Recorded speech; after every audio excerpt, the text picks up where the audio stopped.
everyone, welcome to my YouTube channel. I am Shweta, a third year BSc Nursing student in Government Medical College Chalon. आज की video में हम बात करने वाले हैं BSc नर्सिंग एंट्रेंस एग्ज़ाम के बारे में। आप में से काफ़ी सारे लोग पूछ रहे थे कि कौन सा एंट्रेंस एग्ज़ाम देना होता है एंड कैसे हम सिलेक्शन ले सकते हैं। इसी के बारे में हम बात करने वाले हैं। ऑल्दो अगर आप लोग मेरे बारे में मेरे कॉलेज के बारे में रैंक और मार्क्स के बारे में नहीं जानते हैं एंड आपको जानना है तो आप लोग बीएससी नर्सिंग प्लेलिस्ट में सर्च कर सकते हैं। उसमें मैंने सब कुछ बताया, या फिर आप लोग जो वीडियो है रिप्लाई वाला कमेंट्स के लिए, तो आप वो चेक कर सकते हैं। आप कमेंट में कोई भी ये नहीं पूछेगा क्योंकि ये चीज़ मैं काफ़ी बार बता चुकी हूँ। अब हम बात कर रहे हैं यूपी सीनेट के बारे में। तो यूपी सीनेट क्या होता है? Uttar Pradesh combined nursing entrance test. इस टेस्ट के थ्रू आपको यूपी में जितने भी गवर्नमेंट कॉलेज हैं और प्राइवेट कॉलेज हैं उन सभी में बीएससी नर्सिंग के लिए एडमिशन मिलता है। इस एंट्रेंस एग्ज़ाम को देने के लिए आपकी एज 17 ईयर्स होनी चाहिए और मेन सब्जेक्ट में बायोलॉजी और इंग्लिश होना चाहिए। अगर आपके पास मेन सब्जेक्ट बायोलॉजी नहीं है, एडिशनल में बायोलॉजी है, जैसे किसी ने मैथ ले रखा होता है उसके साथ बायोलॉजी भी होता है, तो वैसे अगर है तब भी आप ये एंट्रेंस एग्ज़ाम दे सकते हैं। बट इंग्लिश होना मैंडेटरी है ये एंट्रेंस एग्ज़ाम देने के लिए। उसके बाद परसेंटेज की बात करें तो आपके 12th में 40% होने चाहिए अगर आप SC OBC या फिर ST कैटेगरी से बिलोंग करते हैं, और 45% होना चाहिए अगर आप जनरल कैंडिडेट हैं, जनरल कैटेगरी से बिलोंग करते हैं। ठीक है। और इसके लिए मैक्सिमम एज जो आप लोग बोलते हो, तो मैक्सिमम एज अगर 35 से कम है किसी का तब भी ये एंट्रेंस एग्ज़ाम दे सकते हैं। और लड़के और लड़कियां दोनों लोग ये एंट्रेंस एग्ज़ाम दे सकते हैं। जिन लोगों की शादी हो चुकी है, जो मैरिड हैं, वो भी ये एंट्रेंस एग्ज़ाम दे सकते हैं। ठीक है। तो ये था एलिजिबिलिटी के बारे में। उसके बाद हम बात कर रहे हैं कि मार्क्स कितने आने चाहिए। पहले हम एक बार एंट्रेंस एग्ज़ाम के पेपर पैटर्न की बात कर लेते हैं। वैसे तो इसका पेपर पैटर्न मोस्टली हर साल चेंज होता है, बट जो है हम उसी के बारे में बात करेंगे जो प्रीवियस ईयर आया हुआ था। अभी आपके जो सब्जेक्ट्स पूछे जाएंगे, इसमें 5 सब्जेक्ट पूछे जाएंगे: physics, chemistry, biology, nursing aptitude और इंग्लिश। ठीक है। तो ये 5 सब्जेक्ट पूछे जाते हैं। इसके अलावा जो सिलेबस होता है वो आपका इंटरमीडिएट होता है। इंटरमीडिएट कहने का मतलब 11th प्लस 12th दोनों। ठीक है। और इसमें जो क्वेश्चंस आते हैं, जैसे फिजिक्स और केमिस्ट्री, बायोलॉजी, सारे सब्जेक्ट्स के इक्वल क्वेश्चंस आते हैं। 24 क्वेश्चन आपसे फिजिक्स के, केमिस्ट्री के, बायोलॉजी के और नर्सिंग एप्टीट्यूड और इंग्लिश सभी के 24 क्वेश्चन पूछे जाते हैं। टोटल क्वेश्चन 120 आते हैं और 120 नंबर का ही पेपर होता है। पेपर में कोई भी निगेटिव मार्किंग नहीं होती है। पेपर हिंदी और इंग्लिश दोनों लैंग्वेज में आता है। मैं फिर से रिपीट कर रही हूँ, पेपर हिंदी और इंग्लिश दोनों लैंग्वेज में आता है, तो किसी भी मीडियम के स्टूडेंट को कोई दिक्कत नहीं होगी यहाँ पे।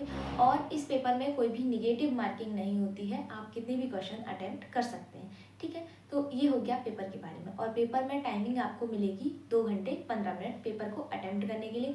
पेपर ऑफलाइन होगा, OMR शीट पे होगा, कंप्यूटर बेस्ड टेस्ट नहीं होता है। ठीक है। इसके फॉर्म्स की बात करी जाए तो इसके फॉर्म्स निकलते हैं अप्रैल या फिर मई के स्टार्टिंग में या फिर अप्रैल के लास्ट में, मतलब इन्हीं 2 मंथ में आपके फॉर्म्स आते हैं सीनेट के, और एग्ज़ाम होता है जून के फर्स्ट वीक में। तो ये पूरा पेपर पैटर्न और उसके बारे में, आपके फॉर्म्स के बारे में हो गया। ठीक है। अब हम मार्क्स की बात करें कि आपको कितने नंबर लाने होते हैं इस एंट्रेंस एग्ज़ाम में सेलेक्ट होने के लिए एक गवर्नमेंट कॉलेज के लिए। तो यहाँ पे देखो, नंबर की अगर बात करी जाए तो ये आपका चेंज भी हो सकता है। अगर आपका पेपर पैटर्न चेंज हो गया तो नंबर चेंज हो सकता है, बट आपकी रैंक जो होती है वो हमेशा सेम रहती है किसी भी कॉलेज को लेने के लिए। और रैंक जो है वो एक ही होती है, मार्क्स एक ही जैसे कई सारे स्टूडेंट्स के आ सकते हैं। तो जो आपकी रैंक होती है उसी के अकॉर्डिंग आपको कॉलेज मिलता है। यहाँ पे मैं एक जनरल बता दे रही हूँ डाटा कि अगर आपकी इतने से इतने के बीच में रैंक है तो आपको कॉलेज मिल सकता है। जैसे अगर आप कोई जनरल कैंडिडेट हो, ठीक है, तो बहुत अच्छे कॉलेज की बात नहीं कर रही हूँ, बहुत अच्छे कॉलेज के लिए आप जितना कम से कम रैंक लाते हो वो अच्छा ही है। और यहाँ पे मैं एक एवरेज बात कर रही हूँ कि आपको इतने तक गवर्नमेंट कॉलेज मिल जाएगा। तो जैसे अगर आप एक जनरल कैंडिडेट हो और आपकी रैंक जो है वो 1000 से लेके 1500 या फिर 2500 तक है तो आपको कॉलेज मिल जाएगा। उसके बाद अगर आप एक OBC कैंडिडेट हो और आपकी रैंक 1200 से लेके 3000 तक है तो आपको एक गवर्नमेंट कॉलेज मिल जाएगा। वैसे ही अगर आप एक SC कैंडिडेट हो एंड आपकी रैंक 1500 से लेके 4000 तक है तब भी आपको एक गवर्नमेंट कॉलेज मिल जाएगा। वैसे ही अगर आप ST कैंडिडेट हो और आपकी रैंक 1700 से लेके 5000 तक है तो भी आपको गवर्नमेंट कॉलेज मिल जाएगा। ये मैंने एक एवरेज बताया है। अगर आपकी रैंक इससे कम आ रही है तो आपको ज़्यादा चांसेस रहेंगे मतलब कॉलेज मिलने के। जैसे ये जो रैंक मैंने बताई है तो इसमें आपको लास्ट राउंड तक कॉलेज मिल जाएगा, ये वो रैंक थी। बट अगर आपको फर्स्ट राउंड में अच्छा कॉलेज चाहिए तो फिर आपको और अच्छे मार्क्स लाने पड़ेंगे। जैसे 120 नंबर हैं तो उसमें से अगर आप एक जनरल कैंडिडेट हो आप एवरेज निकाल सकते हो। जैसे 120 नंबर का आपका पेपर है एंड अगर आपके नंबर 107 या फिर 108 110 आ रहे हैं तो आपको अच्छा कॉलेज मिल जाएगा। ऑन एन एवरेज कहने का यही मतलब है, ठीक है। तो मैंने आपको भी पेपर के बारे में बताया, सब्जेक्ट्स के बारे में बताया। अब हम बात कर रहे हैं कि आपको सिलेबस क्या पढ़ना है। लाइक मैंने आपको बता दिया ये सब्जेक्ट्स पढ़ने हैं, उन सब्जेक्ट में भी सिलेबस क्या पढ़ना है। जैसे अगर फिजिक्स की बात करें तो फिजिक्स में आपको 11th और 12th का एनसीईआरटी ही पढ़ना होता है। एनसीईआरटी के अलावा आपकी जो टेक्स्ट बुक है आप उससे कर सकते हो। क्वेश्चन प्रैक्टिस ज़्यादा से ज़्यादा करनी होती है। और इसमें एक चीज़, पेपर जो होता है वो बहुत ज़्यादा टफ नहीं आता है, ईजी टू मॉडरेट पूछा जाता है। तो आपको ईजी टू मॉडरेट ही प्रैक्टिस करनी है। नीट लेवल के क्वेश्चंस यहाँ पे आपको प्रैक्टिस नहीं करनी है क्योंकि वो उतने डीप में यहाँ पे क्वेश्चंस नहीं पूछे जाते हैं। और अगर सिलेबस की बात करी जाए, जैसे 11th 12th मैंने बोला है आपको, इसमें 11th और 12th से क्वेश्चन पूछे जाते हैं। तो अगर कंपेरेटिवली देखा जाए तो 12th से आपका 60% और 11th से आपका 40%, ऐसे करके सिलेबस आपसे पूछा जाता है। और सिलेबस ज़्यादा डीप में नहीं पूछा जाता है, ईजी टू मॉडरेट पूछा जाता है।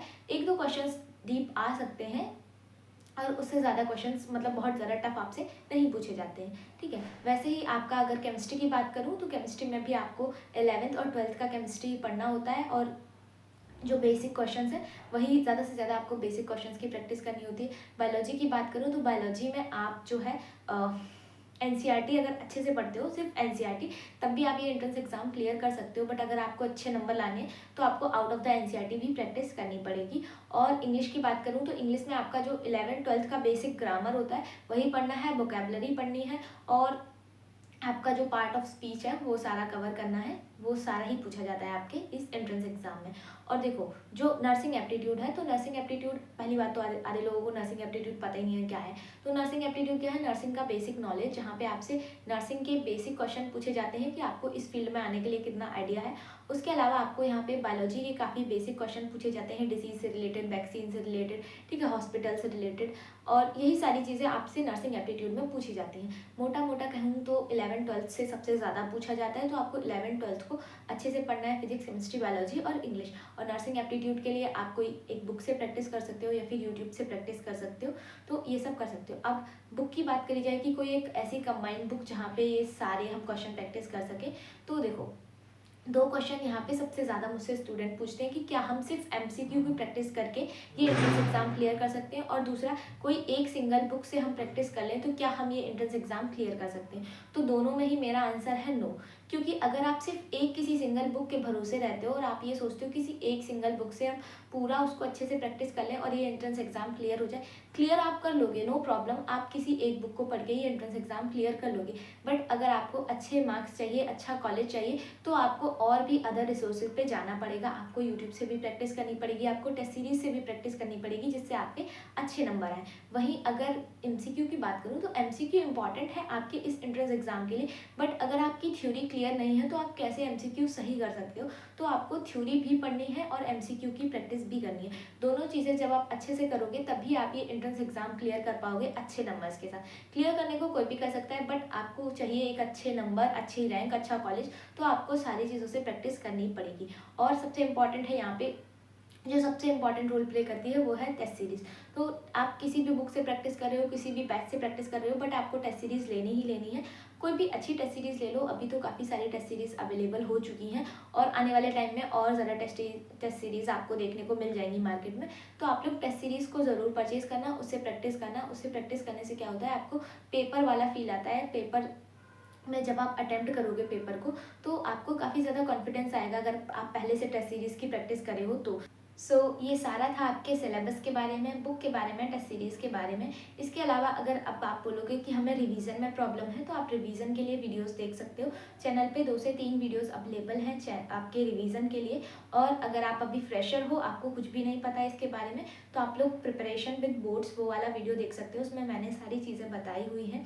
हालांकि उसके बाद भी आपको कोई डाउट रहता है तो आप इसी वीडियो के नीचे कमेंट सेक्शन में बता सकते हो। और अगर ये वीडियो आपको समझ में नहीं आया है वो भी बता सकते हो। अगर और समझ में आया तब भी अपना पॉजिटिव फीडबैक ज़रूर देना। एंड ये वीडियो अगर आपको हेल्पफुल लगी हो तो प्लीज़ वीडियो को लाइक, चैनल को सब्सक्राइब कर लो। मिलते हैं नेक्स्ट वीडियो में। Bye bye.